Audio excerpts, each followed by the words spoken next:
My dad played in college, so that's, I think, why my sister and I started playing. We played every sport growing up, so basketball was just one more thing to try. As soon as we could play against him, we'd play against him, play 21 with him and my sister.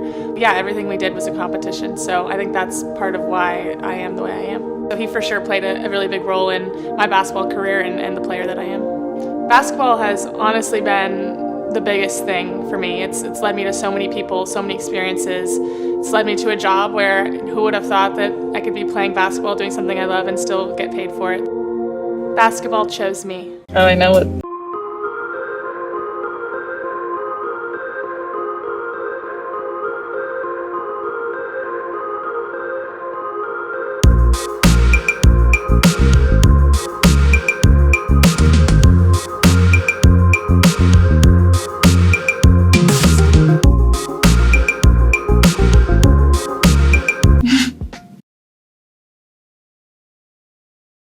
Baller fam, please continue to show the page support by commenting, liking, subscribing, and turning the notifications on. Are you allowed to swing one? Oh, good. Okay, come on.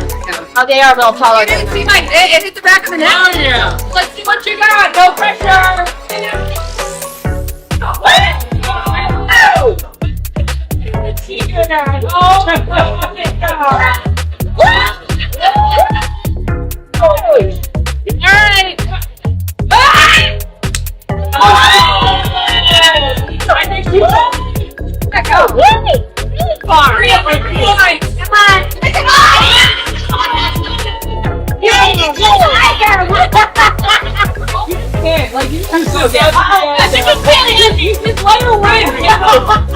Wait, did mine go further?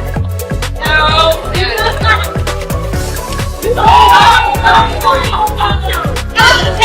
My God! Thank you!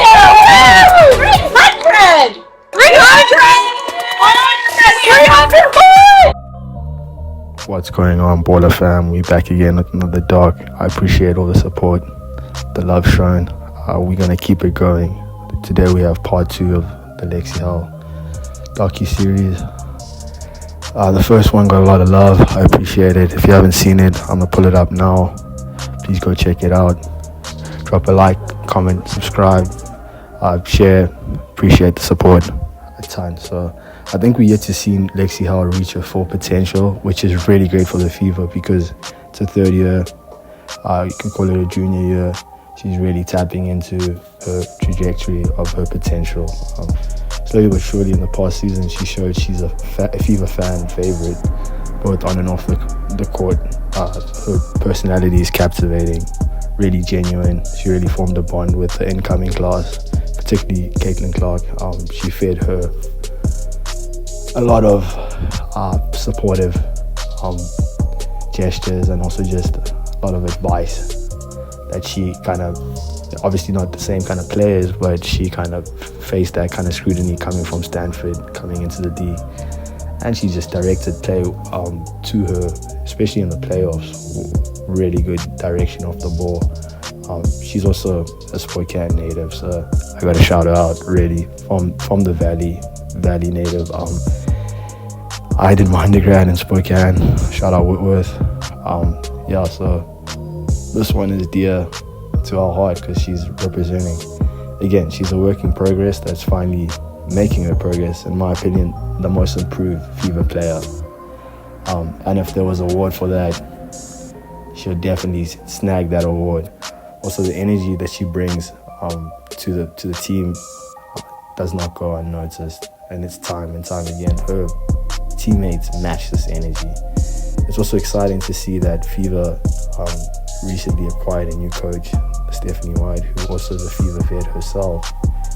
So it's a new era, cultural dynamic. So Lexie being a higher class senior in a senior role now, will definitely work in collab with her to stamp her presence and help her transition into that head coach role. The fans are highly optimistic for this upcoming 2025 season. I'm highly optimistic. I want the Fever to do well. I'm a Fever fan.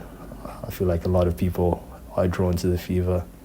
Overall, the roster looks very versatile with some youngsters looking to make their mark as well. A couple of vets have the opportunity to hit that reset factory button. Yeah, and then prove themselves under her. But only time will tell. This is Lexie Hull, and this is This or That. Fancy restaurant or home-cooked meal. Home-cooked meal. Spring or fall. Ooh, spring. Horror or comedy movie, definitely comedy. Ice cold or room temperature water. Depends, but ice cold. Summer or winter, definitely summer. Pancakes or waffles. Waffles. Heels or sneakers. Sneakers. Beach vacation or mountain vacation. Beach vacation. Weights or cardio. Oh. Cardio. Board games or video games. Board games. Camping or hotel. Hotel. Pumpkin spice or peppermint mocha. Pumpkin spice. FaceTime or texting. Texting. Dogs or cats. Dogs. I think, the work is something that I really do enjoy. That's before practice, after practice, getting extra shots. I think it's, believing that these shots will show themselves in games. And last second chances. There were a few possessions where I had the ball with 2 seconds left and threw in a shot. And yes, it's a wild shot, but I think it's those extra reps that really help make those go in. How much pride do you take in what you guys were able to accomplish? I think we can look at the season and be really happy and proud. Our first half was not easy, and being able to achieve our goal of making playoffs, I think it just shows how strong we are and how we had come together in that second half. Some teams start 1-8 and they just kind of crumble. Why did this team not only not crumble, but really persevere the rest of the way? Going 1-8, it didn't feel good, and I think none of us liked that feeling. None of us was willing to give up. It just shows our competitiveness. We didn't want to have this season just be a wash, another losing year, and so being able to fight back and know that we could improve and that we'd win games and just trusting the process was huge. What got into you from a shooting perspective, out of the Olympic break and just experiencing that firsthand? Continue to work every day before and after practice, and just happy that it finally showed up on the court and in games, and just excited about the progress that this year was. What leads, to that knack for you to being able to make an impactful play late in a close game? For me, I feel like every possession means something. I think that's just my competitiveness, that if it's a loose ball, if it's a rebound that's 50-50 with someone else, I'm going to try my hardest to get it. And whether that's the first 5 minutes of the game or the last 5 minutes of the game, I don't think it changes for me. So just being locked in. What does your reputation as a defensive anchor or a defensive stopper mean to you? I take pride in my defense, and I think looking back on this year, getting to defend some of the best players on the other team is a great privilege, and I really do enjoy the opportunity to do that. But I also know that there's so much work to be done, a lot of improvement to be made, so excited to watch that film back and be a better defender next year. What do you want to be known for as a basketball player and in this league? I think I want to be known as just a really good teammate, someone that my teammates trust, someone that my teammates believe in. They know that I'll give everything that I have for the other 11. I hope that they know that I believe in them 100%. About professional basketball player Lexie Hull. Lexie, thanks for joining me. Hi, yeah, excited to be here. So you have basketball in your genes. Your grandfather played basketball, your dad, and you have a twin sister who you played basketball with growing up. What was it like growing up in that family dynamic? Well, we have a super competitive family, and having my dad play basketball collegiately, knew that basketball was going to be put in my hands at an early age, but my parents were super excited about having us try every sport imaginable. So yeah, we grew up, my sister and I, playing a little bit of everything. You set all sorts of records at Stanford, winning a national championship. Can you talk about the transition from leaving college basketball and moving into the WNBA? At least for me, it happened really, really quick. We finish up the Final Four, and then a week later the draft happens, and then a few days after that, packing up my dorm room and moving to the Midwest. So it was a big transition, especially moving someplace that I had no connections, didn't know anybody there, didn't know anybody on my team.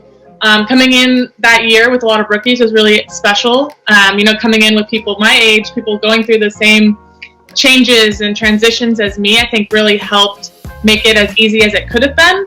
The basketball part of the transition is really tough. Everybody out on the court was one of the best players on their college teams, definitely the best player likely from their high school team. So it's just this mishmash of the best basketball players, and then you're playing against people that have been there for years and years. The Indiana Fever had a history-making year. What was that like for you to be a part of that? Really grateful for the opportunity to not only play in the WNBA, but to be on a team like the Indiana Fever. I've seen so much growth, not only on the team side, how we're performing on the court, but also the growth in fans.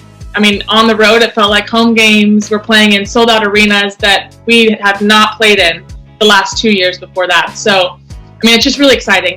This is your third season in the WNBA, and this year you got to be on the court with Caitlin Clark, and you also struck up a friendship with her. Can you talk about how important it is to have that camaraderie on and off the court?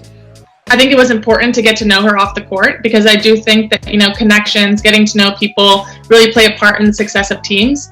And it's really awesome to get to know her as well, because she's a great person, but you have all these expectations put on her, and our team has put on her, and fans have put on her. So to see her kind of be so mature in that transition, it's been really awesome, and I'm just really proud to have her on the team, and it's been exciting. In a previous interview, you talked about struggling throughout the season. So what changed, and how are you able to turn the page so that the end of the season went a lot better? All of it comes down to trusting the process, and part of that process is making sure that the work's getting done. And at the beginning of the season, my playing time definitely looked different than it did at the end. So trusting that, I was staying ready, putting in the work, so that when I did get the minutes out on the court, that I could take full advantage of them. So I was just really proud of myself for trusting the process and staying the course. In an interview, you said there are pros and cons of the growth in the WNBA. Can you talk a little bit about that? Pros, it's pretty obvious. We have people filling the stands. We have people cheering. We have people so excited for the individual success of the teams, but also the league as well as the players. So there's so many more eyes on the game. But I think along with that, we've seen, behavior by fans that is unacceptable. And there's growing pains, and we have to learn as we grow how to handle that. And I think as a league, we're learning the fact that people are talking about the WNBA, people are tuning in to our games. That's what we want to hear, and that's only going to get us farther as we go on. Bottom line, ayy.